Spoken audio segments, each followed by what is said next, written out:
Netaji Subhash Chandra Bose. His idea was to free Bharat. It was not simple. And why not? Not just because India was under British Raj, but also because his ideas did not match with the political leaders of the time. So he moved out of the country, he planned, he strategized, he made an army. It was the execution of the Indian National Army, Dhillo Shah and Sehgal, which finally got us the freedom which we have today. Jai Hind and a very good afternoon. I am Dr. Shalya Raj, Chief Executive Officer of Subharti Group. Mumbai, January 2019. My sister was to get married. We were all very excited. It was a time for the family to get together, a time for celebration, all of us to get dressed, wear best of our jewelry. Everybody was putting in extra hours at the gym. Now I decided to put in extra hours on my morning walk. Now one of these morning walks, I trip on a stone and get a fracture on my right ankle. A cast is put, I am told no more walking and definitely no traveling. 10 days are left for the wedding. I was not having it. So I sit down with the carpenter, I make a platform, I put a sole underneath, I make straps on it so that I can wear it on my cast as a heel. I make another one to wear on the other foot so that I can balance to walk. And I reach Mumbai for the wedding. I manage the wedding, I look stunning in the pictures and I'm very pleased with myself. One person is not pleased. Guess who? So I come back home and get a good scolding by my doctor. Coming back to the point, you have an idea, you have to put it to action. What is an idea if you do not put it to action? Be it a leader like none before, the Netaji, or a simple person like me or you. Talking of ideas, let me tell you a story of a little boy of a small town in Meerut from the state of Uttar Pradesh in North India. So this boy hails from a lower middle class family. His father is a teacher, his mother is a homemaker, he has an older brother and a younger sister who he absolutely loves from the bottom of his heart. One fateful night, the little girl gets up with a very bad stomachache. She starts to cry, the whole family gets up and the father, looking at his daughter, knows that she needs immediate medical attention. Now we are talking about the story which goes back to the early 1960s. There is no medical aid like it is now. There are no hospitals nearby. You can't just call a doctor and say to come over home. So the father rushes out from the house hoping to find a doctor as soon as possible. The mother picks up the little girl in her arms hoping to calm her down. The older brother rushes to get hot water, maybe a hot pack on the stomach will help. The young boy rubs the feet and hands of his little sister, maybe that will help. But nothing was helping. They try to calm down the little girl, but the little girl with unbearable pain in her stomach is crying louder and louder. 1 hour, 2 hours pass, but nothing, no sign of their father or a doctor. The girl who was crying very loudly in pain and down, slowly her cries begin to die down. After around 5 hours, the father returns with the doctor on his side. The family can sense that something terrible is happening. The doctor gives a final dictum. They have lost their sister. The girl is no more. When life throws you with such terrible incidents, you get two choices. You let go, you let time heal, or you decide to bring a change. This little boy makes a promise. He makes a promise that he will be a doctor one day. He will not let another mother, another sister lose a life without medical attention. He makes a promise to become a doctor himself. He makes a promise to give back to the society enough doctors by making a hospital, by making a medical college who can be there for such families so that there are enough hospitals, as many as he can make. This little boy is Dr. Atul Krishna, the visionary and founder of Subharti Medical College. In 1982, he gets married to Dr. Mukti Bhatnagar, who is a physician, and together they built the Subharti Group. Today, Subharti Group has made hospitals in the state of Uttar Pradesh and Uttarakhand, medical colleges. They are in the field of education. They have universities and colleges with more than 220 courses. They are in the field of hospitality, in the field of media, in the field of education, and in the field of defense, making defense academies, training defense personals. Life is but a matter of choices. The choices you make you.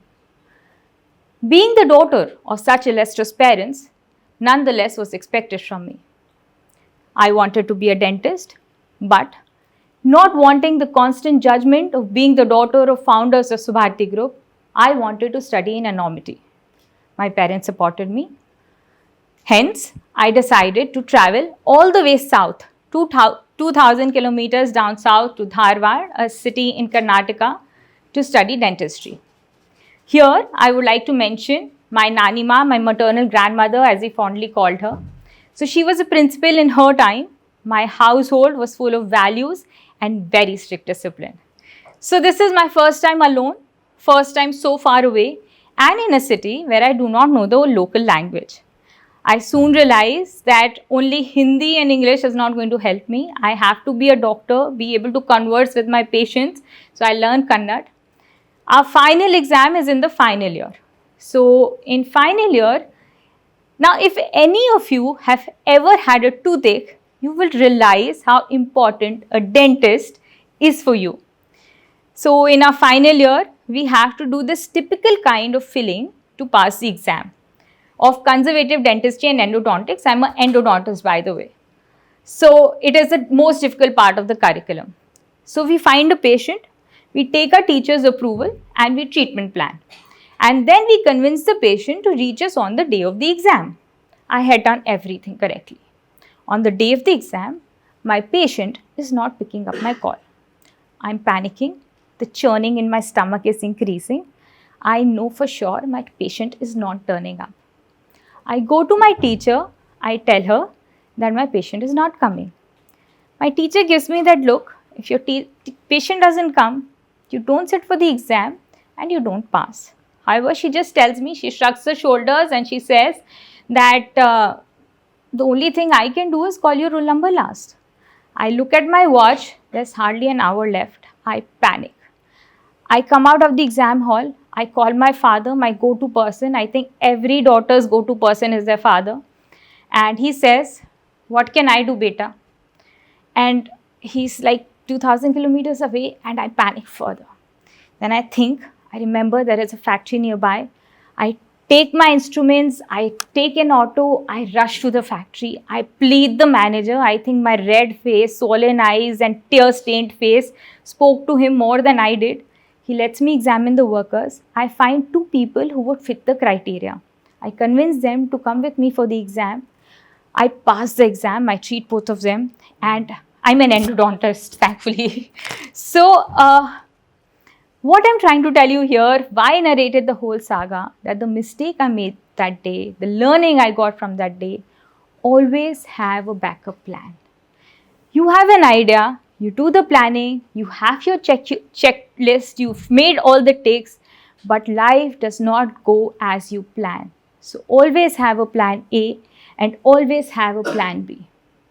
Now I finished dentistry, I packed my bags, I'm all geared up to go back home and join my parents in the workforce. They're doing wonderful work and I want to be a part of it. Now I am a part of a family. I've been brought up to think of women as independent, they are celebrated, they are respected, and we are independent individuals. But the general Uttar Pradesh public, not so much. So I joined administration and I'm faced with a group of people who are twice my age, 10 times my experience, very resistant and not welcoming to the ideas of a young girl. Now here I'm reminded a quote, nothing is unattainable for a person who has courage and he's ready to work hard. And I decide to do just that. I make a team. I have to prove that I'm here to stay and I belong. So we start to work hard. We learn all the regulations. We read up all the policies. I make sure that all the colleges given to me pass the regulatory body inspections. We work hard. We come in early. We leave late. We ensure that the ideas work. When we sit in a group with people who have been working for more number of years than us, we can talk and converse intelligently. We made sure that we won awards, our students did better. Now, having said all that, do you think that I became the chief executive officer in a day? No.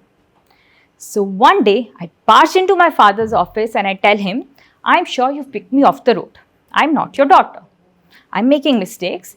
Everything's going wrong. I don't seem to do anything correctly. Father looks at me and thinks, what is wrong with this girl? But he then picks up a paper and starts to draw. Now this gets me even more irritated. Here I'm trying to tell him something and he's sitting and drawing. After I finish my blabber, he makes me sit down and he hands me that paper which I have even today. He makes these steps which are going up like a flight of stairs, and he tells me that life will always be full of struggles. There will be ups and there will be downs. You will make mistakes, learn from them. You will not get perfection in one day. When I was younger, my mother used to sing to us, Incy Wincy Spider ran up the water spout. Down came the rain and washed the spider out. Up came the sun and dried up all the rain. So the Incy Wincy Spider went up the spout again. And so will be life. There will be rains, but there will also be sunshine. Now, you remember Nani Ma I so fondly mentioned? So, my Nani Ma was very particular that we all learn everything. You could not just skip a dance class because you had an exam or even a board exam. So one of these days, one of the summer vacations, I was asked to knit a sweater for a 1-year-old. So for those of you who do not know, you get knitting books, you can read them and you can knit. So I started to knit and I make the front panel nice and soft and perfect like it looked in the book. I started to knit the back panel. The back panel somehow turned 1/4 of the size of the front panel. I knew something had gone wrong. I take everything, hide it under my Nani Ma's blanket and I slid out to play. In the evening, my Nani Ma discovers the unique talent and she calls me and she says, what is this, Shalya? And I say, Nani Ma, I do not know. And she says, open all of it. So for reference, it is like editing a video for 4 hours straight, deleting it and having to do all of it again. Now, I really didn't have an option. So with a sullen face, I redid everything. Now under her monitor, she made me redo all of it. I redid everything and this time everything came out perfect. But what she made me do was to realize that you cannot quit. Walt Disney has said, mostly the difference between winning and losing is not quitting. So by the time I was the chief executive officer, like most working women, I was multitasking. I was a dentist, an academician, a wife, a mother, a daughter-in-law, and into administration, as I said. And I was surrounded by people who thought it was important to have an opinion about me. They may not matter to me, but I somehow matter to them. Now, you know the trolls you call on social media? Now, to manage that, I decided that I will shut my ear to gossip. So, before I end, I want to tell you something which I tell myself every day. There is a quote in Sanskrit, Tad bhava yat bhavati. Whatever you think will happen to you. So surround yourself with loved ones, surround yourself with positivity, give out good, and it will all come back to you. Jai Hind, and thank you for a very patient listening.